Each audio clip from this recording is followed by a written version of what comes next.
Bonjour à tous, bienvenue à cette capsule financière. Aujourd'hui, nous parlons d'emprunter pour investir. Sylvain, ça semble normal d'emprunter pour investir. Qu'est-ce que tu en penses? Bonjour à tous, bienvenue à cette capsule financière. Oui, Patricia, tout le monde comprend qu'il faut emprunter pour investir.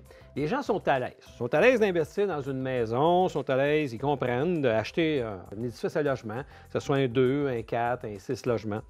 Les gens comprennent qu'il faut emprunter pour acheter une entreprise, pour acheter un terrain. Mais les gens ne sont pas à l'aise, ne comprennent pas nécessairement qu'on peut emprunter pour investir dans des actions sur le marché boursier. Sylvain, explique-nous comment ça fonctionne d'emprunter pour investir sur le marché boursier. Bien, c'est simple. En fait, ça fonctionne de la même façon qu'on va emprunter pour un édifice, que ce soit un 2 ou un 4 logements. Mais là, on va y investir dans le marché boursier.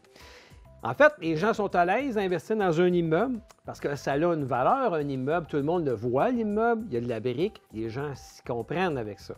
Bien, dans le marché boursier, vous savez, si vous investissez dans la Banque nationale, le Canadien national, Canadian Tire, Cascade, Cogeco, ce sont des entreprises qui ont aussi une valeur. Alors, un immeuble, ça a une valeur. Le marché boursier, une compagnie comme Manuvie a aussi de la valeur. Alors, si on pense qu'une entreprise n'est pas évaluée à sa juste valeur, dans les prochaines années, il va y avoir une croissance du prix de son action, bien, on a tout simplement investi dans cette entreprise en faisant un emprunt si on n'a pas de liquidité disponible, puis on va profiter de la plus-value à venir. Oui, mais lorsque l'on emprunte, il y a des intérêts à payer? Oui, absolument. C'est sûr que vous empruntez, il y a un coût à ça. Si vous payez 5 d'intérêt, il faut faire plus avec votre investissement pour que l'investissement ait justifié l'emprunt. Puis à ce moment-là, je porte à votre attention la déductibilité des intérêts qui est très importante. C'est là qu'il réside le succès dans l'opération. Il faut comprendre, les intérêts sont déductibles. Donc, vous avez un taux d'intérêt qui peut être déductible de vos revenus si vous empruntez pour investir dans un compte qui est non enregistré. Donc, un compte à l'extérieur des CELI, des REER, des CELIAP. Alors, si vous payez 5 d'intérêt, il y a des bonnes chances qu'après déduction, votre vrai coût d'intérêt va être à 2,5 Alors, la déduction va être une bonne partie de la justification que oui, ça vaut la peine d'investir dans le marché boursier pour avoir un gain, même en faisant de l'emprunt. Oui, mais lorsqu'on emprunte pour un immeuble, on emprunte une fraction du coût de cet immeuble? Oui, les gens qui nous regardent vont bien comprendre. Là, il y a un immeuble, il y a de la brique, on la voit, l'immeuble, donc elle vaut 800 000 on veut l'acheter avec une mise de fonds typique d'environ 20 donc 160 000 on peut acheter l'immeuble. Avec le marché boursier, au niveau des actions, vous pouvez déposer le même 160 000 qui va vous donner la chance d'investir jusqu'à 533 000 dans une compagnie. Ou bien, si vous voulez investir 800 000 dans une entreprise, vous allez devoir y déposer environ 240 000 Mais pour tout ça, là, il y a des paramètres à respecter. Ça prend un compte marge. Ça dépend du prix de l'action à payer parce qu'il y a des actions qu'on ne peut pas marginer, donc on ne peut pas emprunter sur certaines actions. On peut emprunter plus d'argent sur certaines autres actions. Quelles sont les façons d'emprunter?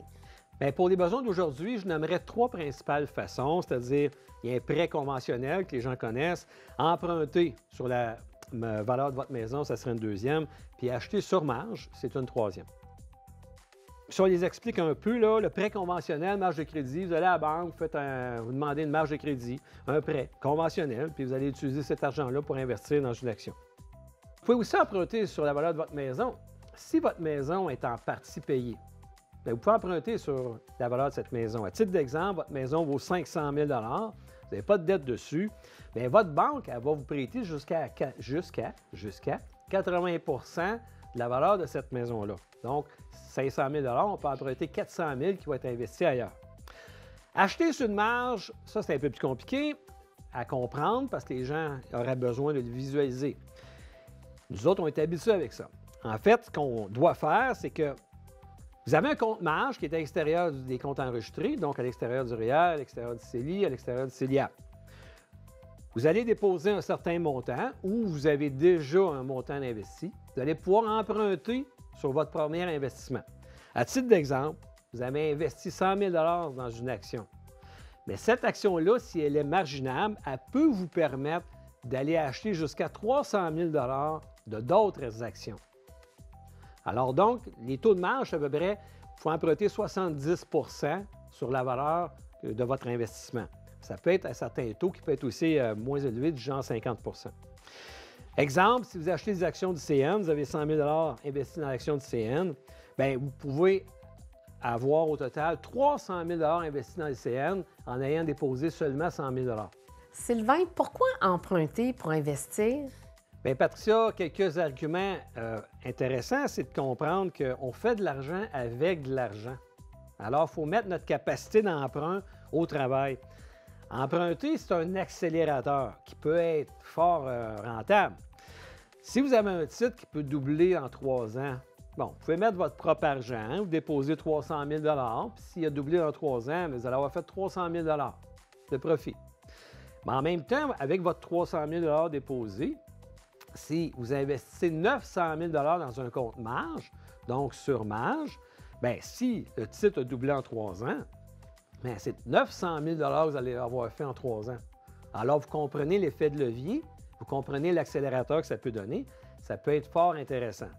Quels sont les risques d'emprunter pour investir? Patricia, pour les besoins d'aujourd'hui, je nommerais 2 risques. Le premier, c'est le risque que votre argent disparaisse.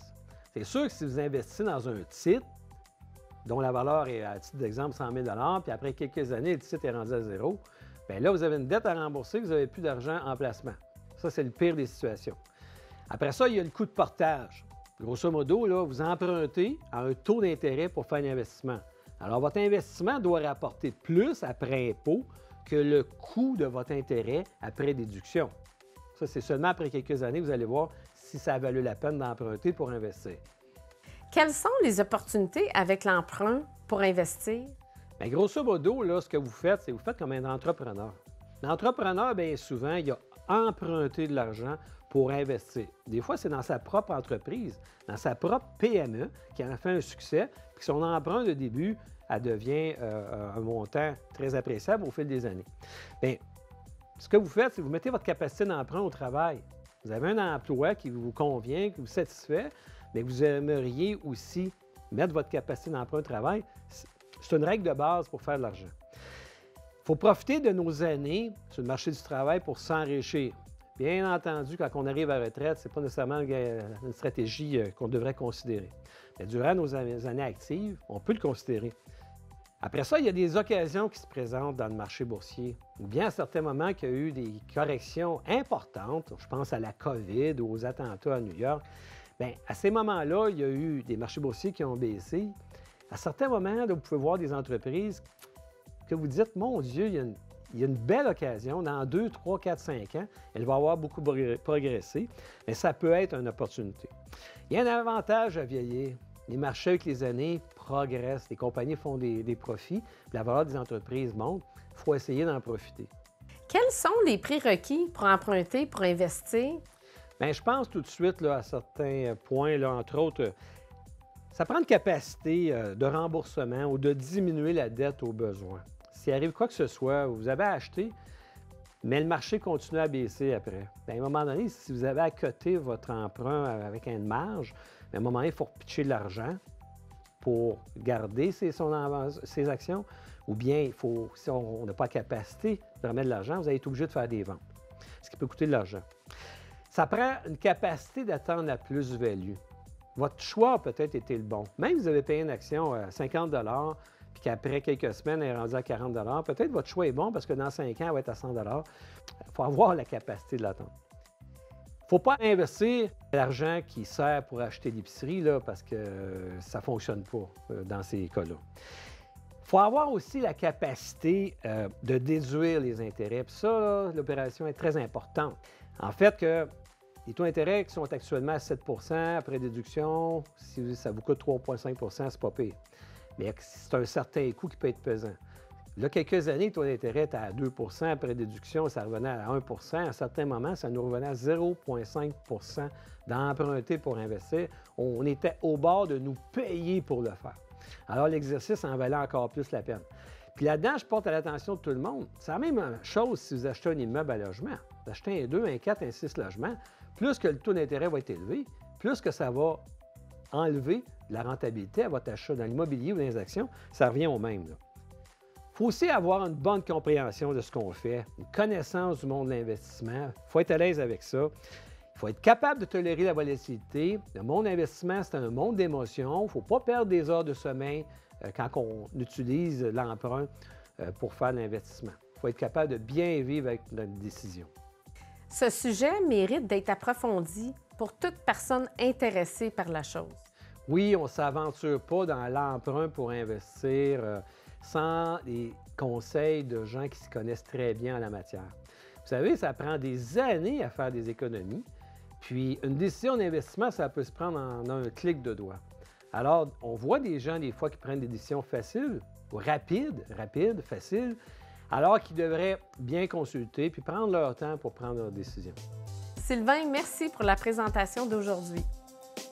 Merci et à la prochaine capsule financière. Au plaisir de vous revoir. À bientôt.